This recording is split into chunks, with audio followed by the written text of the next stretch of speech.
Gogo Opri Mashik, one of the best political analysts that we have in this country, explains the importance of the Madlanga Commission.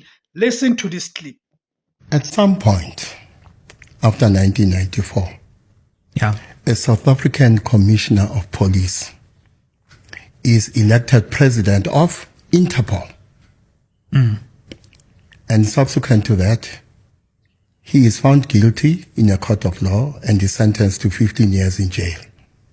A South African former police commissioner and former president of Interpol, which means Jackie Selebi, by the way, for those yes, who, yeah.